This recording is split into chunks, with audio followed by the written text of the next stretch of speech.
Okay, the cold weather must have chased a few people away today, so we'll go ahead and get started. Professor Payer is not going to make it. He's traveling again this week, so he's not going to be able to be in class today.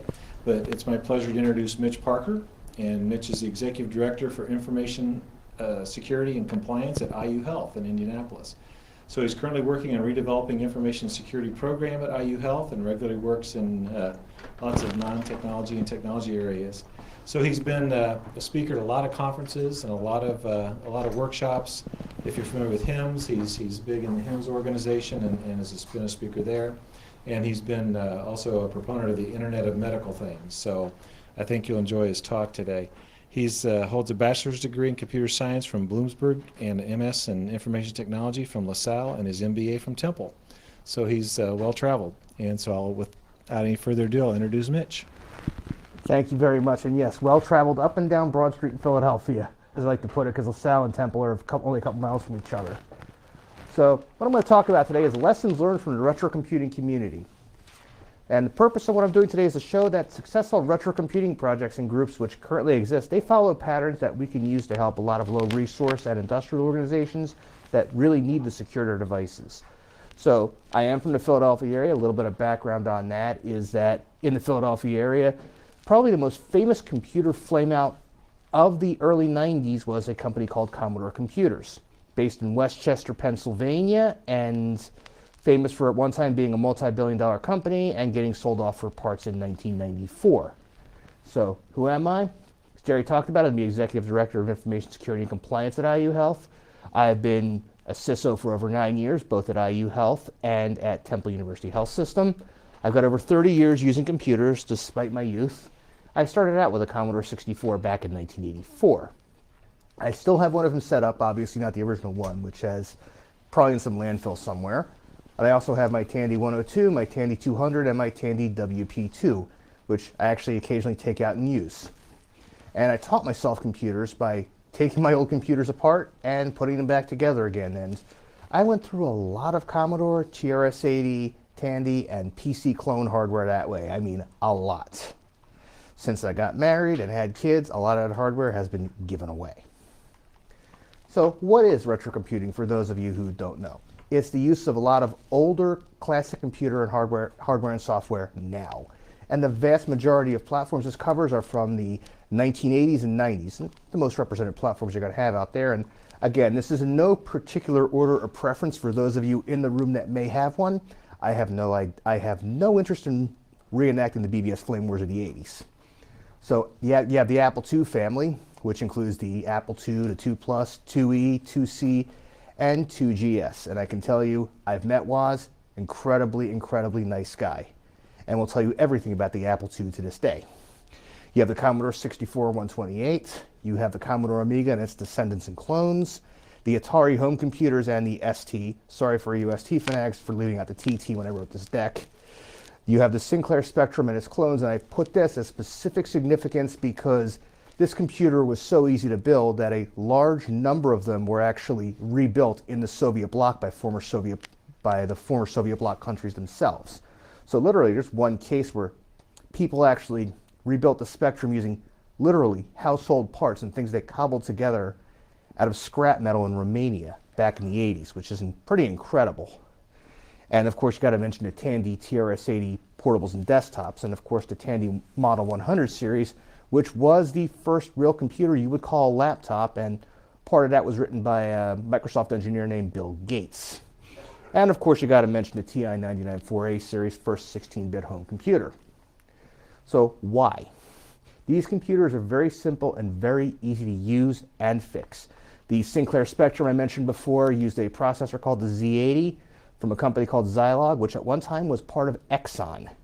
And there are so many of these processors on the market that to this day you can still find that part all over the place. And they're significantly less complex than modern computers. I sometimes call it deceptively complex, but you can really get to know the platform really well. And many community members in the IT community grew up with them. And entire communities have sprung up around this. So I will bring up the first and most popular one, IRC, Internet Relay Chat.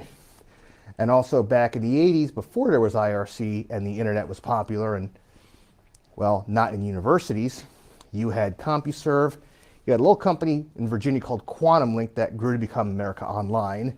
You had PC Pursuit, and you had a bunch of other 80s online services, many of which charged a lot of money. And of course, the most infamous one for hackers, the Versadial, aka D-Dial. 300 baud, you could take 7 AppleCat modems, drop them in an Apple II, and boom, instant chat line. Back when your average computer had about 64K of RAM, this was ridiculously popular. And you often had several of them in the same city. There were 2 I was aware of in Chicago, 2 in Philadelphia, and at least 1 in New York City. And I would say out of the hacker community, this is probably the most famous / infamous, take your pick online social community. And a lot of them were quote unquote linked nationally. Back before long distance was free, long distance cost a lot of money. And so there used to be services called outdials you used to be able to use to link services together in different cities. So people linked their D-dials from places like Canada, Chicago, New York, all over the place to talk. And yes, it's still emulated and running to this day. I'm a member of a Facebook page for D-dial, and still haven't logged into that one D-dial system in Florida, but it's there. So what's my community experience? This is not an excuse for all the hours I spent on IRC or D-dial. I learned computers and security in the early 1990s, pre-internet being popular. Heck, I will tell you that back when 900 numbers were popular, the local internet service provider actually offered a 900 number as an option. You called it once a month and it paid your bill. And I learned pre-internet at the end of the BBS era during the transition to the internet. I learned a lot from working and participating a lot with friends and acquaintances as they worked, and towards the end I started writing documentation, testing and connecting others with resources they needed, and sharing hardware with those who developed. I remember one day driving 40 miles into South Jersey to pick up a Commodore 128D for a friend in Scranton, Pennsylvania that needed one, because I was going to be up there later that day. Why? Because it was $60 and the guy wouldn't ship. So what makes this community unique? They've worked their way through innumerable challenges to keep hardware and software running far beyond its useful expected lifetime. And they've managed to do so despite some of the most onerous right holders withholding information or not even knowing where it really is. So I'm going to give one very important case in point. When Commodore went under in 1994 and was pretty much sold off for parts, a number of companies bought said parts. And what happened is there was a lot of legal fights over the rights to some of that Commodore intellectual property. Some of which got so intense that I can name at least one executive of a company that had a lot of ex-Commodore employees that when he does case studies for his class at Temple University will not even mention the Commodore name out of fear of some sort of legal repercussion. And also, they've done so without major corporations funding them. So there's an interesting case, and I actually sent this deck to be reviewed by Trevor Dickinson. This man in particular, multi-millionaire entrepreneur, happens to like Commodores and Amigas a lot, so there was no new Amigas being made, so he funded a couple of them. So, and literally, he spent several $1 million of his own money, paid an engineering company to make him an Amiga. And he sold them, sold several thousand of them on the internet. So he's done an incredible job. Needed an operating system, paid developers to write the operating system. Very rare exception. Matter of fact, he's the only one I could find. Everything's almost completely bootstrapped and self-funded. And it's pretty incredible. So what makes it unique? This is the do-it-yourself punk rock hacker ethos community. So these are the original hackers from back in the day. And many of these community members, they're still active in corporate IT, although you'd never know it unless you really ask them. And they do it for themselves. There's no corporate interests in there. Remember, this is do-it-yourself. And they actually kind of shun corporate interests. And a big part of the reason why is some corporations and rights holders have been very hostile to the retrocomputing community. And I'll be honest about something for those of you from said large corporations viewing this video right now. You don't know who these people are that are asking you about this information from some of your 20-plus-year-old IP. Some of them now are decision makers and executives at large companies. And when you blow them off or give them curt answers, it will negatively reflect on your business. And I'm not saying that to be bad, I'm saying that because bad customer service leads to some issues. Like I said, you don't know what these people do for their day jobs. I can name several very highly placed IT executives that are active in the retrocomputing community, including one that holds several patents for things we use every day. So why am I doing this? Realistic reason? Because many of the solutions out there and implementations are, people are taking cybersecurity implementations that are point solutions and saying they address and assess risk.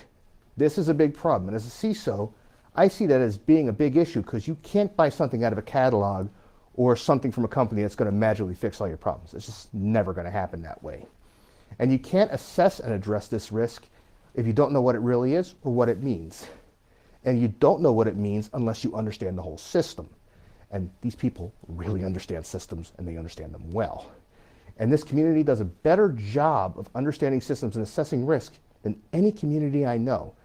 We've forgotten a lot, and we will forget more than most people have ever learned, and we can learn a lot from them and apply it to modern technologies.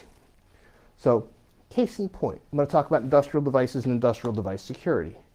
There's a number of companies out there that have products such as industrial robots, medical devices, SCADA systems, standing for supervisory control acquisition, data acquisition, or control systems with a 20 to 30-year life cycle. Realistically, that's what they plan and budget for. And in many cases, this equipment was already built on obsolete hardware and software. So I'll give a real-life example of this. 22 years ago, I worked as an intern in a company doing PLC development and ladder logic. We were putting 486s in industrial robots in 1996. At 1996, the processor to use was the Pentium or Pentium Pro. We were already a couple generations behind. Why? Because it was the only equipment back then you could rack mounts. And you can't expect this equipment to be upgraded like a PC on Patch Tuesday. Oh, and I forgot to mention that this hardware ran Windows 3.1 on top of MS-DOS 6.2. So it was very obsolete already. And with the emphasis now on quantitative management, which I got a big exposure to when I got my MBA, there's often expectations of every device out there send performance data for analysis, including the devices that were never meant to do so, i.e. the PC from 1996 running a robot out there somewhere. And in addition, another business trend, there's been an emphasis on centralizing management and operations of companies into what they call centers of excellence. Rough translation, there's been a lot of mergers and acquisitions over the past 20 years. Perfect example of that is General Electric. Another example I can give is IBM. And the real translation for those of us in the room that work with technology is they want to run the actual production sites as lean as possible with as few people as possible to reduce the number of people actually there and reduce costs using centralized monitoring, which means they want to network everything. Coupled with that, the number of people in the workforce who built or maintain these systems is slowly dwindling due to retirement or attrition.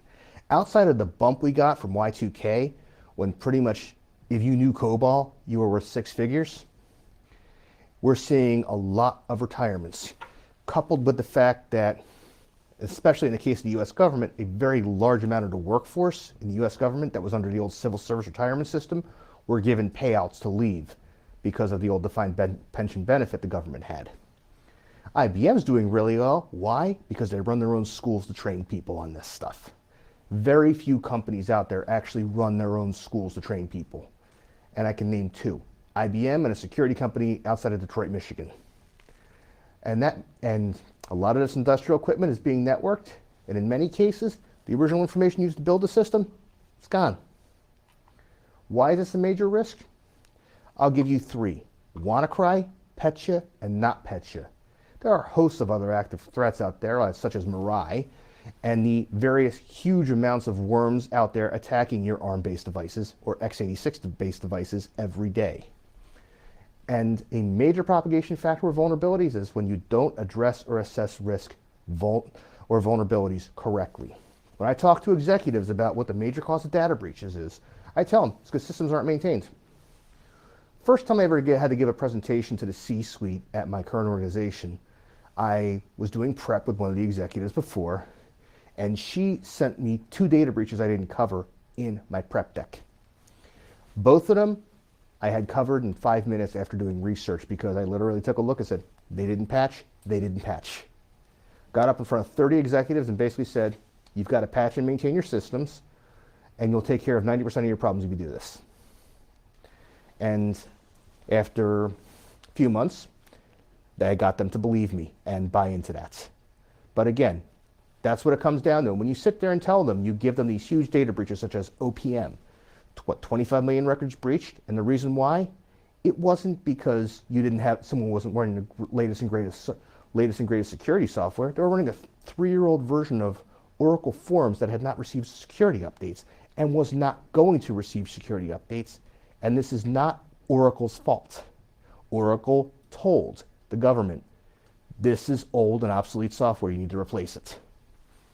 Which is why the old OPM administrator is now looking for a job.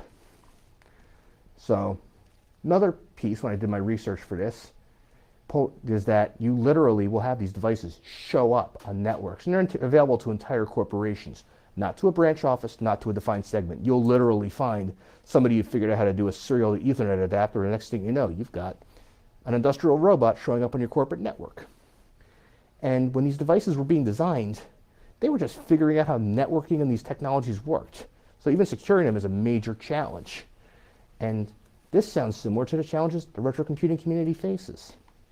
So we're going to go over the following challenges they've addressed: collaboration and communication, focused social communities, lost, poor, or incomplete documentation, reverse engineering of hardware and software, and again, working around bugs years after the fact, building new tools, addressing tasks at hand, emphasis on preserving the experience, and putting solutions in place to preserve security. So then we're going to go over how we can apply these lessons to our businesses so we can better protect ourselves. So there's any group that leverages collaboration and communication, it's the retrocomputing community. There are mailing lists, IRC channels, BBSs, over Telnet though. I don't think anyone I know is doing dial-up BBSs anymore. If they are, I'd be surprised. And bulletin boards that they use for communication. There's always someone at the other end, always willing to answer questions or research. And there's no real hierarchy. It's a meritocracy built on delivering information or products. And there's an informal expectation that you will contribute or help out in some way, shape, or form. There's also a very strong conference community with this group that has an emphasis on presenting these findings or new developments. So biggest one I'm going to give is Vintage Computer Festival, which hosts events on the East Coast, Midwest, West Coast, and I believe they have them in San Francisco and Seattle now. I'll have to check with Evan Koblenz on that, who does a lot of work for them. But again, this is great. I can tell you one of the best retrocomputing enthusiasts I know goes to all these events. He's based out of Chicago. You have Hackers on Planet Earth, which every year in New York City, it's at, I think at the Hotel Pennsylvania, it's run by 2600 Magazine, and they do a lot of work. They actually have a retrocomputing table set up by the Vintage Computer Federation. You will see a lot of them at DEF CON and Black Hat. Many of them go here. I can tell you, I had a conversation when I first got to Indiana with somebody about someone they knew from DEF CON 20 years ago. There's the Commodore and Amiga conventions, which, yes, they still exist. The Apple and Atari ST conventions. I believe there's an Apple convention in St. Louis that gets several hundred people a year. And the local user groups. And yes, there is one here in Indiana. I think they meet about a half hour north of my house, and I'm down in Carmel. And the summary is, people want to share information freely in this community, and they're going to do so. So one other critical aspect you can't overlook is focus. So these days, social media is marked by mayhem and trolling, and quite frankly, just general chaos, as the events of Twitter today show us. But these communities, they are very focused on addressing tasks at hand. While the 2016 presidential election was, quite frankly, incredibly divisive on social media, you'd never know it from these groups. So groups like Club 100, which Tandy Laptop's website and mailing list, the Commodore 64 and 128 group on Facebook, and the IRC channels are very intolerant of political discussion or trolling, and they will not hesitate to boot you if you try and bring up those conversations. And this is why Usenet was so bad. Constant trolling. That's kind of what killed Usenet. And they're very focused. I mean, you have a mix of ages, backgrounds, geographies, and ethnicities who participate in these forums, especially the Commodore ones where most of the people are actually from Western and Eastern Europe. But again, you'd never know about the political issues in Europe if you were on the IRC. And you also have a very large disproportionate number of U.S. Armed Services veterans. Because reason why? Very simple. Many of the people who learned computing back in the 80s and 70s, they got their start in the Army. Because back when computers cost as much as a new car, you wanted access to one? If you enlisted, you had access. Very simple. But the truth is, they leave it at the door and when addressing issues and challenges. And there are many lessons to be learned here from this. And I'm going to actually suffix this with especially for the information security community. If they all can have the viewpoints they do, right wing, left wing, or whatever, they can still work together no matter any of their differences, and they still get work done. And I can tell you from personal experience, you get both ends of the spectrum, and I've never had an issue. And when people have brought them up, they've been asked to leave. So brings us to lost, poor, and incomplete documentation. This is the biggest challenge a lot of people face because many of these systems lack any kind of proper documentation, and if they did have it, it's most likely gone by now, except for the great work Google did in pretty much preserving Usenet from the 70s and 80s and putting it available online as part of Google News. Quite frankly, if Google hadn't done that, a huge amount of history for the Commodore computers would have gone by the wayside or been permanently lost. So big props to Google on that. So what's left is still on paper or if electronic, still in the original disk or tape formats. So what's happened? Community members post what they need on a website or forum. Other communities will research and give what they have. They'll put it up on a website, they'll put it up on Dropbox, or they'll put it up on a BBS to download. And these people will go to flea markets, ham fests, Vintage Computer Festival, local groups, or hacker conventions to purchase this equipment or documentation, and they'll scan it in, they'll post that they have it. I mean, there's somebody I know, literally, he'll pick up old computing magazines, scan them, put them in PDF, post where he's got them, and people download them. And in this particular case, this is very interesting. There was some software in the Amiga community that was thought to be lost. They contacted the original author, brought him back into the community, and got a new release of software out of it. Guy's name was Jim Drew, I believe. And they will contact original authors and companies. And sometimes this brings them back into the community. And again, the other way I've seen this a lot has been with Nintendo games. People will contact the original authors of Nintendo games. And what's happened is you've seen a lot of ROMs of what were once thought to be lost games downloadable on the internet. And they will make best efforts to reconstruct what they don't have. And they will often collaborate to piece together info like amateur archaeologists. It's actually pretty cool to watch. And they will fill in the blanks and put together documentation in a standard format. And yes, they will build equipment to read the old formats. I'll give a perfect example. There's still something called CryoFlux you can get off it's a disk drive you can get off the internet, designed to do low-level disk reads of 3.5, 5.25, and 8-inch disks. Yes, they did at one time make 8-inch disks. And what this does is because standard disk readers weren't capable of reading past some of the errors, this reads the magnetic flux patterns. That's dedication. And what's the end result? Collaborative communities working together to rebuild relevant documentation. And while it's not perfect, it's a start. And in some, I should have put many cases, it's an improvement over the original documentation. Why? Because a lot of people reverse engineer it. And when documentation isn't enough, you have to know how it really works. And you're dealing with situations where 99% of the time, except for the rare cases I talked about before, you're not going to have access to source code or to developers. Therefore, these people will reverse engineer and document using emulators and virtualized environments to determine exactly how systems work. This means they will take the extra time to disassemble code in libraries and determine exactly what lines of code executed where. Sound like malware research? Perfect example I can give of this, of determining how something works under very specific corner cases, was a game for the Super Nintendo called Speedy Gonzales, based off of the old Warner Brothers character. So what happened is the programmers that built this game were incredibly, ridiculously talented, to the point where they were able to get more performance out of 4 megahertz than they should have. And they used some dirty tricks on the hardware to do it. So someone that wrote one of the Super Nintendo emulators, and I read this in Ars Technica 5 years ago, literally figured out how the game operated because there was a glitch caused by how this one programmer programmed in Speedy Gonzales in level 6. And what he did, he figured out exactly what the glitch was, reverse engineered it, published the results in his emulator, and got an article on Ars Technica out of it, which meant that a lot of people out there got to see firsthand what this man did. And it was absolutely brilliant. And this is the kind of dedication, and this is the kind of people you need disassembling malware. Why? Because they know how it works, and they can get those corner cases working, and a lot of the malware we're seeing these days uses similar techniques to what the video game programmers used in the 80s. Everything old becomes new again.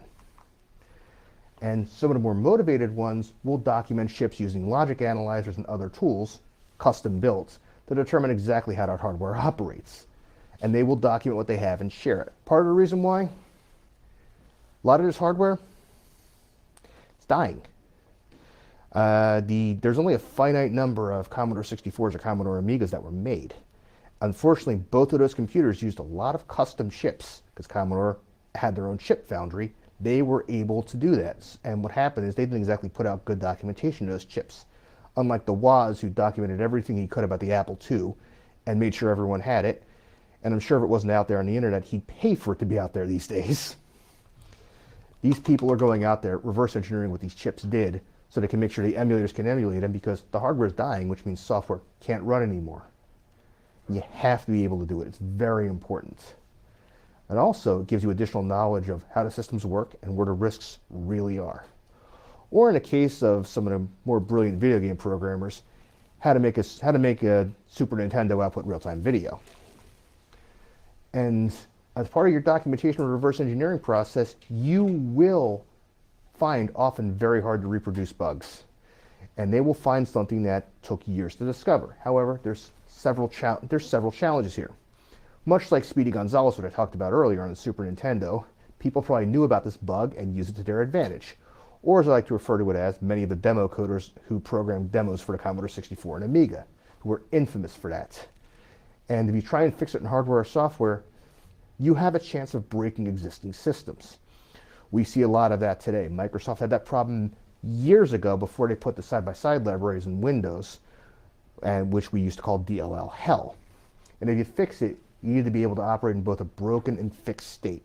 Emulators do this a lot, as did Windows with its quote-unquote shims, which were really popular before Windows 10.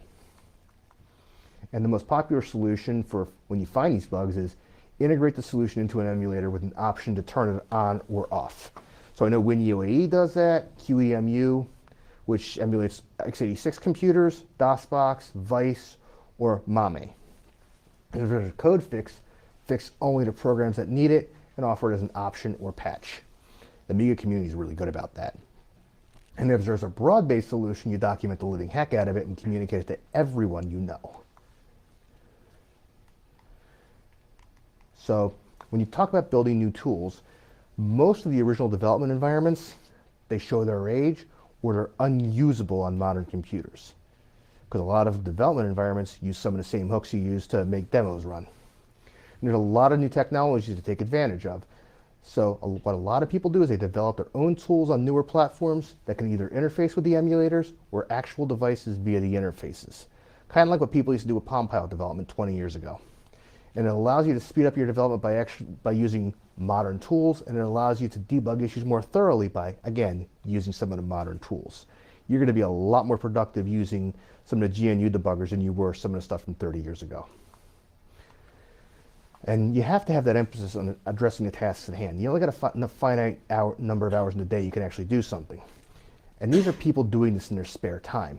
And they focus their successful projects around a limited scope that addresses the tasks at hand. And while it might take a while to complete, the development is very usually transparent and open, and in many cases can be downloaded via GitHub. However, they address the key issues. And the focus is on preserving and reproducing the user experience in as original a manner as possible. There's not about making a modern experience because people wouldn't use it. It's not authentic. You have to keep it original. Even if it's emulated, you preserve it. You go out of your way to not change it. And if there's new features, you integrate them in such a way that it integrates with the old environment and, more importantly, can be turned off. So I can think of all the modifications for the TRS-80 Model 100 and 102. You can turn them all off and return back to your stock hardware whenever you'd like. And if there's new hardware and software features, don't make them part of the core user experience. Keep them away. Make it something someone has to turn on, because you don't want to ruin that experience. And also, people forget muscle memory and user experience. And if you mess with that, you mess with someone's workflow, you're going to have a pretty major issue, which is a big reason why a lot of software projects fail, a lot of upgrades fail. It's because you're changing someone's workflow so drastically, they don't know what to do. And remember, you're dealing with poor documentation most of the time. So you have to preserve that experience. And if there's new hardware, you keep the costs down and the hardware as common as possible. And like Woz did with the Apple II, you publish everything. You make it so you can open up a book and, oh, look, here's the hardware block diagram of everything I ever did. Document everything about how to install it. And you use common, low-cost hardware solutions that anyone can implement. Or as I could do a two-word substitute here, Raspberry Pi, which for $35 has taken the hobbyist world by storm because it can be used for darn near everything and is used for darn near everything in retrocomputing. And always be available as a resource. Always be available. I can tell you one computing community in particular that was emphatic about self-selecting developers was the Commodore Amiga community. If you didn't respond to bug requests or put out new versions of your software to fix bugs, you didn't have a lot of users afterward, because users would basically say, don't use the software, he doesn't know what he's doing, he doesn't respond to customer service requests. And I found this bug, it's crashing, and he hasn't fixed it. Big emphasis on good customer service in that community. So you got to put solutions in place to preserve security. So what this means is you got to make sure the entire environment is appropriately secure. And if you know how the environment operates, you can assess and address risk. And the retrocomputing community will often, with emulators, describe what turn-on options will do, and more importantly, what not to do. And they emphasize keeping your personal information safe and off of devices you develop on. Sound familiar? So how does this relate to modern companies? I just talked about a bunch of things that have gone on over the past 30 years. Here's the first way I'm going to bring this home for you. We are losing information more now than ever. So I'm going to bring up the example of the iPhone. I have this wonderful iPhone here that up until iOS 11 was able to run 32-bit applications. It now only runs 64-bit applications. So think of all the 32-bit applications out there that no longer run because Apple iOS will not run them. And from what I understand, there is no emulator yet for Apple iOS that'll do 32 bits. We generate petabytes of information a year. And I'm sure that you could probably use exabyte at this point for the amount of information we generate. And barely any of it, despite the best efforts of companies like Google and Microsoft, is kept in a format we can use. We need to know what we have, and we need to collaborate to know critical information about what we own. And almost every company out there has something very old and obsolete that is absolutely critical to their business. You're not alone. Everyone's got something 20 or 30 years old that if you shut off would cause a serious disruption to your revenue. I don't care if you're Apple, Microsoft, IBM, or Purdue. You have something. And I will tell you, message from management here, your peers are most likely already collaborating and they haven't told you yet. And I will tell you, in terms of some of the managers I've dealt with over the past 20 years in IT, in some cases, there's a fear of repercussions because some managers emphasize not talking to outsiders. And realistically, if you're in that boat, you should be providing the blocking and tackling for people to preserve your critical assets and reduce risk. And don't be scared of potential impact from lawyers from reverse engineering how a 20-year-old device works. Or as I like to explain to people, the Digital Millennium Copyright Act has Section 1201 for a reason. You are allowed to reverse engineer something you own for the purposes of interoperability. So as long as you do that, tell the lawyers that, you should be okay. And nothing is so critical that you have to absolutely hide it. And the lessons learned from this, corporations and team members need to collaborate on shared vulnerabilities. Why? Everybody has them. Emphasis on the period. We need to work together to address them. And it's about reducing risk, not corporate advantage. And what did we learn from WannaCry, Petya, and not Petya? What good is corporate advantage if you don't have a network? What good? It's no good. So what you want to do is you want to empower your key team members to collaborate with their peers, and you want to, instead of trying to hide it or trying to hide the fact you've got some legacy system someplace, you facilitate it. I can name a major supplier to one of the big three automakers that actually facilitates it. And this was 20 years ago. Why? Because most of the robots that assemble autos at the time were running VAX. Not OpenVMS, VAX. An operating system that, quite frankly, is older than I am and came on 8-inch discs. So because of that, you had a major auto company out there that was openly collaborating. They had staff doing that. Why? Because those 20-something-year-old robots at the time, they shut down. There's a lot of people that weren't going to be buying new cars. And you want to provide legal protection for them to do so that they can reduce risk and they can share this information without fear of repercussions. You want them joining information sharing and advisory centers such as the National Health ISAC, or in the case of Purdue, the Research, Education, and Networking ISAC, REN ISAC. And you want to facilitate the shared forums and discussion areas to discuss how to resolve a lot of these issues. And give them time and resources to reverse engineer what you've got. If you have to change the acquisition rules, so be it. This is your business. eBay, flea markets, and Bitcoin are worth the risks if it involves keeping something safe and secure on your network. And I can tell you, in particular, the supplier to one of the big three auto manufacturers I mentioned had 3 staff members. Their job was to go on eBay into the vintage computer forum and buy all the DEC hardware they can get their hands on. They would literally get lists from their IT department, what to buy, and their job was to go on eBay and buy it. And also, don't do this in isolation. Have them gather this information and knowledge as part of the yearly risk assessments, and include addressing the discovered risks as part of the risk management plan. Because you have to do so from the point of view of addressing the risk in real life use cases. And don't get caught up in these point solutions that say, hey, if you put this on your network, you'll preserve all your legacy devices. Why? Because you won't. It's not going to do it. And you have, because the real reason we have all of the legislation out there on information security, why we have HIPAA, why we have high-tech, is because, and why we have the rules in finance, and why the FFIEC has the rules they do, is because you have to know what you have, address what you have, and treat these resources like they have the 20 or 30-year life cycle they do. You have to mitigate risk. And you have to make sure your use cases address present and future conditions. Translation, if they decide that they're going to run a skeleton crew at your factory and they're going to monitor everything over the internet from Kalamazoo, Michigan, they need to be able to do so and do so securely. And you got to address these risks with common solutions. So, level set for a lot of people here. Don't put this off because it doesn't meet someone's criteria for an ideal solution. Oftentimes in IT, we get in this mindset of we have to get the perfect solution out there. It has to do everything. That doesn't work that way. You don't have something to secure your systems now, and you're at risk. And the reason why you're at risk is because you're sitting there in analysis paralysis.